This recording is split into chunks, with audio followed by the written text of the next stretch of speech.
हमारे quantum statistics के जो यूनिट का है पार्ट उसको कंटिन्यू करते हुए आइडियल गैस के ऊपर कंसंट्रेट करेंगे। यहाँ पे जो आइडियल गैस है उसका कंसेप्ट ये होता है कि जो पार्टिकल्स हैं उनके बीच में आपस में जो है वो इंटरेक्शन नेग्लिजिबल हो। और जब हम क्वांटम मैकेनिक्स सिस्टम को लेंगे तो हम ये पाएंगे कि जैसा क्लासिकल में होता है कि कोई भी एनर्जी वैल्यूज़ या मोमेंटम की वैल्यूज़ ले सकता है पार्टिकल, तो यहाँ पे मोमेंटम और एनर्जी की वैल्यूज़ क्योंकि डिस्क्रीट होती हैं, स्टेप्स में इंक्रीज होती हैं, तो ये कंटिन्यूस नहीं हो सकते।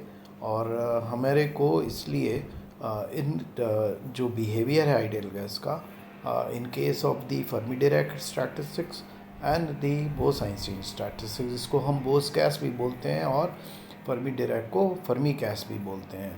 और जो पार्टिकल्स हैं जैसा बताया उसको फर्मियंस बोलते हैं, जो एफडी स्टैटिस्टिक्स को फॉलो करते हैं, और जो बोस-आइंस्टीन को फॉलो करते हैं उनको हम बोसॉन्स बोलते हैं। तो यहाँ 3 तरह के हमारे सिम्टम्स हैं जिनको सिस्टम्स को हमें स्टडी करना होता है आइडियल गैस के लिए। पहला है मैक्सवेल बोल्ट्जमैन, जिसमें पार्टिकल्स जो हैं वो डिस्टिंग्विशेबल होते हैं, आप उनको भेद कर सकते हैं। बोस-आइंस्टीन, जिसके अंदर पार्टिकल्स के बीच में भेद नहीं कर सकते, इनडिस्टिंग्विशेबल होते हैं। और टोटल वेव फंक्शन जो है वो सिमेट्रिक होता है जबकि हम कोई कोऑर्डिनेट्स को अगर एक्सचेंज करें तो टू पार्टिकल्स के बीच में, तो वो वेव फंक्शन जो है वो साइन चेंज नहीं करता। तो ये जो फंक्शंस हैं इनको हम बोलते हैं सिमेट्रिक, और पार्टिकल्स को जैसे बोसोन। फर्मी डिराक में भी पार्टिकल्स जो हैं वो इंडिस्टिंग्विशेबल होते हैं, भेद्य होते हैं, और एक जैसे होते हैं, आइडेंटिकल होते हैं, और वेव फंक्शन लेकिन इनका एंटी सिमेट्रिक होता है। मींस अगर इसके अंदर पार्टिकल एक्सचेंज होगा, एक्सचेंज जो कोऑर्डिनेट्स हैं r2 - r या और भी कोई कोऑर्डिनेट सिस्टम में करें तो वो जो है वेव फंक्शन साइन चेंज करता है माइनस। जो पार्टिकल्स हैं ये किसके कारण होता है? पॉली के एक्सक्लूजन प्रिंसिपल के कारण होता है, जो ये कहता है कि नो टू इलेक्ट्रॉन्स या two fermions can have the same set of quantum numbers. तो पीई और जो एफडी सिस्टम्स हैं हमारे, वो तो क्वांटम मैकेनिकल सिस्टम को शो करेंगे, और बोल्ट्स का जो एमबी सिस्टम है वो क्लासिकल को शो करेगा।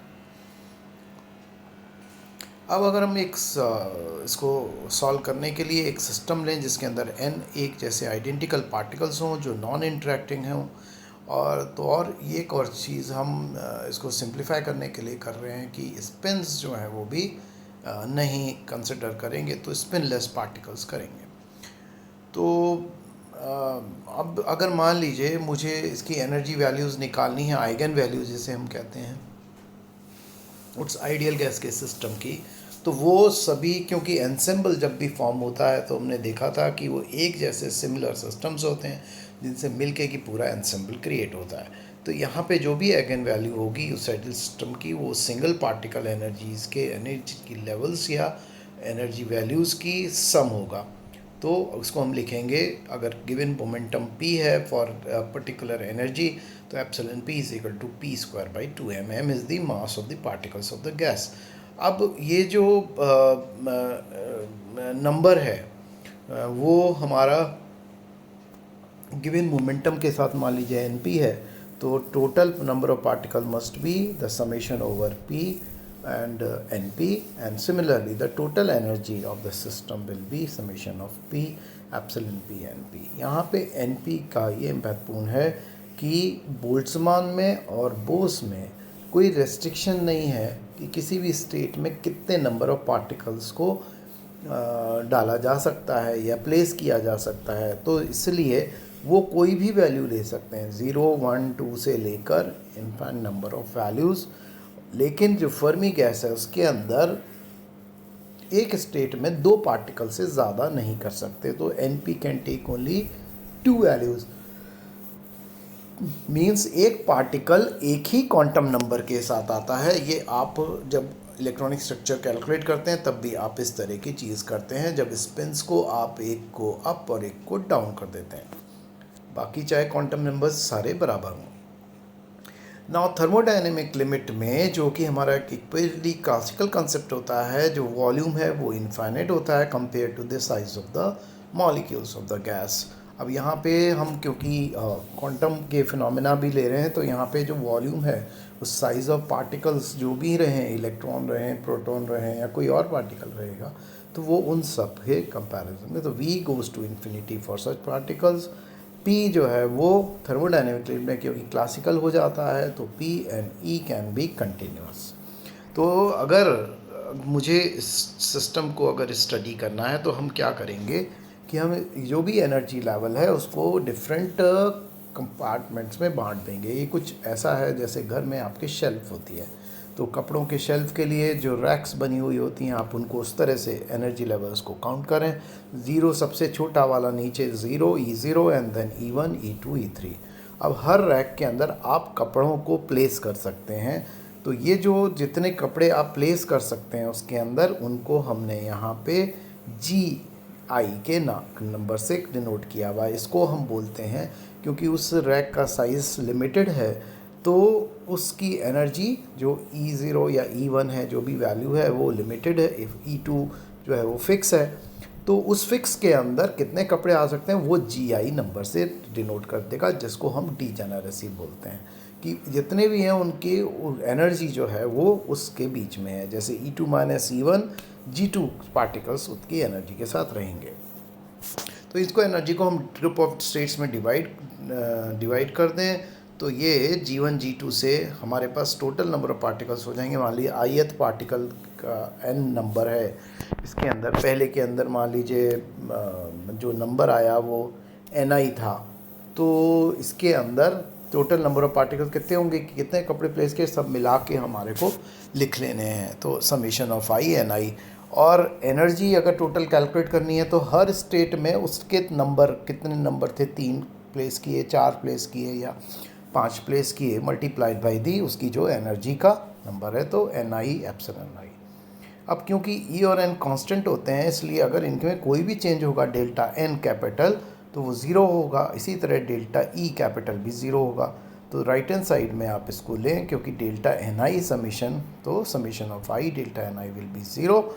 और ये दूसरी कंडीशन इक्वेशन 18 जो है summation epsilon I delta Ni। अब क्योंकि एनर्जी लेवल फिक्स थे, इसलिए हमने उसके ऊपर डेल्टा साइन नहीं लगाया, although the total energy change will be zero. So this number के चेंज के कारण से ये एनर्जी का चेंज रहेगा।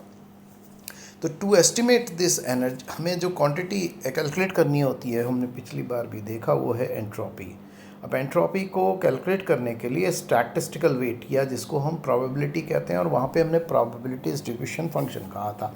तो यहाँ पे हमें स्टैटिस्टिकल वेट, जिसको हम क्वांटम मैकेनिक्स में अगर फेज स्पेस से समझते हैं, तो बेसिकली वो फेज स्पेस का वॉल्यूम है, लेकिन फेज पॉइंट्स के लिए वो एक प्रोबेबिलिटी, क्योंकि हम संभावना व्यक्त करते हैं किसी भी क्वांटम मैकेनिकल सिस्टम के लिए, तो प्रोबेबिलिटी के केस में it is just the probability कि किस इवेंट की प्रोबेबिलिटी क्या है। कोई आपने उस रैक्स जो भी आइडेंटिफाइड करी 1 2 3 4 5 टोटल में, और उनको कपड़े जमाने के लिए उनके अंदर अगर जो क्या प्रोबेबिलिटी है कि एक वाइट जो टॉप है वो फर्स्ट में जाएगा या थर्ड में जाएगा, तो ये जो प्रोबेबिलिटी है वो टोटल में से उसको ये एक स्टैटिस्टिकल वेट के रूप में प्रेजेंट करता है। और ये मिलके आपको, क्योंकि हमने देखा था कि S = K ln of delta gamma होता है, जो कि S जो है मैक्रोस्कोपिक क्वांटिटी हो जाती है और डेल्टा गामा जो है माइक्रोस्कोपिक होती है, तो ये हमें जो है मैक्रो स्टेट दे देगा। नाउ क्योंकि पार्टिकल्स नॉन इंटरेक्टिंग हैं, एक जैसे हैं, इंडिपेंडेंट हैं, तो इसलिए उनकी जो प्रोबेबिलिटीज़ हैं वो जो हैं मल्टीप्लाई होंगी। तो टोटल हमें डेल्टा गामा या जो स्टैटिस्टिकल वेट निकालना है, तो हमें प्रोडक्ट निकालना होगा, जिसको हम पाई नोटेशन से करते हैं। तो पाई I delta gamma I means delta gamma 1 into delta gamma 2 into delta gamma T, इस तरह से चलेगा। अब प्रॉब्लम यहाँ पे जो है हमारी है वो ये है कि डेल्टा गामा I को कैसे निकाला जाए। मीन्स हम किसी भी चीज़ को जैसे टॉस भी करते हैं कॉइन का, या हम बॉल्स हैं तो उन बॉल्स को उछालते हैं और कौन से वाले रैक में कौन सी बॉल जाएगी, तो कितनी तरह से हम उसको रख सकते हैं किसी भी पर्टिकुलर खांचे में जिसके अंदर की अवेलेबल स्टेट्स हों जीआई और उस एनआई नंबर के साथ। तो ये कितने तरीके से कर सकते हैं वो हमें संख्या डेल्टा गामा ई से नहीं कैलकुलेट करनी है। अब इसके लिए जो बोल्ट्जमान गैस है उसके लिए हमें जैसे अब हमने कहा कि उसके अंदर ith जो पार्टिकल हैं, क्योंकि बोल्ट्जमान में डिस्टिंग्विश कर सकते हैं, मींस हर बॉल का कलर अलग अलग होगा और उनको हमें रखना है इन रैक्स के अंदर। तो मान लीजिए हमने पहली रैक कोई लेते हैं और उसके अंदर कुछ मान लीजिए कि इतने अवेलेबल खांचे हैं, मान लीजिए 5 खांचे अवेलेबल हैं, तो हम किसी की एक खांचे के अंदर भी सारी बॉल डाल सकते हैं। और हम ये भी कर सकते हैं कि एक रैक के अंदर जो 5 खांचे डिविजन्स के में एक ही रैक में बॉक्सेस की तरह जैसे लेटर्स को रखते हैं, तो हम उनके अंदर भी एक एक बॉल रख दें, 5 बॉल्स, या हम एक ही खांचे में 5 बॉल रखते हैं। तो इस तरह से हमारे पास तो हमारे कितने जो जीआई मान लीजिए लेवल 5 खांचे अवेलेबल हैं, तो उनके अंदर 5 एनआई पार्टिकल्स जा सकते हैं। कितने तरीके से जा सकते हैं कि अगर वो एक आ गया तो दूसरे को भी उतनी ही संभावना है। तो हमारे पास टोटल जो प्रैक्टिकल वेज हो जाएंगे वो हो जाएंगे GI to the power NI ways. कितने तरीके कि GI to the power NI ways. आप इसको बॉल्स या कंचे उनसे भी आप इसको कोरिलेट कर सकते हैं और अपने एक स्मॉल खांचे बना के देख सकते हैं ना। अब क्योंकि पार्टिकल एक दूसरे से डिस्टिंग्विशेबल हैं तो हमें जो है इसको डिवाइड करना पड़ेगा n फैक्टोरियल से। मीन्स मान लीजिए 5 है तो 5 फैक्टोरियल, क्योंकि एक बार आपने पहचान मान लीजिए रेड बॉल अगर पहले खांचे में डाल दी तो आपको जो है वो बाकी बची हुई के बारे में आप इन्फॉर्मेशन रख सकते हैं कि अब ये ब्लू बच गई है या वाइट बच गई है या ग्रीन बच गई है। तो हमारे को डिवाइड करना पड़ेगा ये कितने परम्यूटेशंस हैं उसके हिसाब से n फैक्टोरियल से। तो डेल्टा गामा आई हो जाएगा GI to the power NI upon NI factorial, और इसको समेशन कर दें तो हमें टोटल स्टैटिस्टिकल वेट या वॉल्यूम पता लग जाएगा। तो ये हो जाएगा pi I GI to the power NI upon NI factorial. Bose gas के लिए क्योंकि पार्टिकल इंडिस्टिंग्विशेबल हैं, एक जैसे हैं, अभेद्य हैं, और इसके अंदर हम एक स्टेट में कितने भी नंबर ऑफ पार्टिकल्स डाल सकते हैं और उनके बीच में आपस में भी कोई, जैसे कि फोटॉन्स, तो 2 फोटॉन्स के बीच में आप अंतर हम स्पष्ट नहीं कर सकते। तो अगर इनको ऐसे डालना है तो ith साल में मान लीजिए पहले सेल में हमें डालना है कि कुछ 5 खांचे अवेलेबल थे, उसके अंदर हम कितने पार्टीशन हो गए, हमारे 4 पार्टीशन हो गए, तो 5 खांचे बन गए उनसे। तो NI पार्टिकल्स जो हैं वो कितने अरेंज हो सकते हैं, मान लीजिए एक लाइन में अगर हम रखते जाएं इन पार्टिकल्स को, NI पार्टिकल्स को, तो वो ऐसे मान लीजिए कि वो पॉइंट्स को रिप्रेजेंट कर रहे हैं एक लंबर लाइन पे, तो उनके अंदर पार्टीशन टोटल हो जाएंगे GI-1। जैसे 5 हैं तो उसके अंदर 4 लाइंस होंगी ड्रॉ की हुई। तो टोटल नंबर ऑफ जो पोजीशंस जो हैं वो ऑक्यूपाइड कितनी पार्टिकल्स के द्वारा, पार्टीशन के द्वारा होंगी, वो हो जाएंगी NI कितने पार्टिकल्स प्लस जो पार्टीशंस की संख्या GI-1। तो NI प्लस GI-1 ये टोटल नंबर ऑफ पोजीशंस हो जाएंगी। अब क्योंकि पार्टिकल जैसे हमने बताया तो यहाँ पे परम्यूटेशन जो है वो उससे कोई फ़र्क नहीं पड़ेगा कि एक फोटोन को हमने पहले रखा या दूसरे फोटोन को बाद में रखा, क्योंकि सब फोटोन्स एक जैसे हैं। तो यहाँ पे जो डेल्टा काम आई है वो हमारे को टोटल नंबर कितने परम्यूटेशन है NI पार्टिकल्स के और GI-1 पार्टिकल्स में से जो कॉम्बिनेशन, तो ऊपर तो हमारे आ जाएगा जैसे पहले में था NI प्लस GI-1 का होल फैक्टोरियल, और नीचे जो है वो हमें क्योंकि पार्टिकल्स को भरना है तो GI-1 पार्टीशन जो हैं उनके परम्यूटेशन फैक्टोरियल और एक NI फैक्टोरियल से डिवाइड करना होगा, और इसी तरह टोटल को हम निकाल लेंगे। फर्मी गैस के लिए हमें पार्टिकल्स इंडिस्टिंग्विशेबल भी हैं, एक जैसे भी हैं, लेकिन एक स्टेट में एक पार्टिकल एक क्वांटम नंबर्स के साथ दूसरा पार्टिकल हम नहीं भर सकते। तो दूसरे पार्टिकल भरने के लिए हमें दूसरा क्वांटम नंबर किसी की आवश्यकता पड़ती है, जैसे कि हम स्पिन असाइन करते हैं इलेक्ट्रॉन के लिए। तो यहाँ पे इसका मतलब ये हुआ कि जो खांचे हैं उनके अंदर क्योंकि एक ही आ सकते हैं, तो मान लीजिए आपके पास 2 खांचे अवेलेबल हैं और एक पार्टिकल करना है, तो वो पार्टिकल एक स्टेट, एक क्वांटम नंबर के सेट के साथ उस नंबर से कम ही होगा, क्योंकि एक बार में एक ही हो सकता है। तो GI जो पार्टीशंस की संख्या है हमारे, जो हमने खांचे बनाए हैं, वो उनसे वो नंबर जो पार्टिकल्स है वो कम होगा। तो मान लीजिए GI लेवल्स हैं, तो उनमें से सिर्फ n नंबर के जो पार्टिकल्स हैं जो वही ऑक्यूपाइड रहेंगे और बाकी सब जो है वो खाली रहेंगे। तो कितनी खाली, क्योंकि n की संख्या g से कम है, तो GI माइनस आई जो है GI लेवल्स जो हैं वो एम्प्टी रहेंगी। तो इससे हमारा जो स्टैटिस्टिकल वेट है वो निकल जाएगा GI factorial divide by, GI is the maximum value जो कि ले सकता है और वो सभी ऑक्यूपाई हो सकते हैं, और डिवाइड बाय द परम्यूटेशन कितने हो सकते हैं कि NI फैक्टोरियल और GI माइनस NI का टोटल फैक्टोरियल। तो ये हमारा संख्या हो जाएगी। अब एंट्रोपी निकालना के लिए बहुत सिंपल एक्सप्रेशन है हमारे पास, S is equal to KLN of delta gamma. तो उससे हमें, अब क्योंकि यहाँ पे जो डेल्टा गामा टोटल है वो प्रोडक्ट है, तो इसलिए हमारे लिए ये सारा समेशन हो जाएगा। तो summation of LN of delta gamma आई हो जाएगा।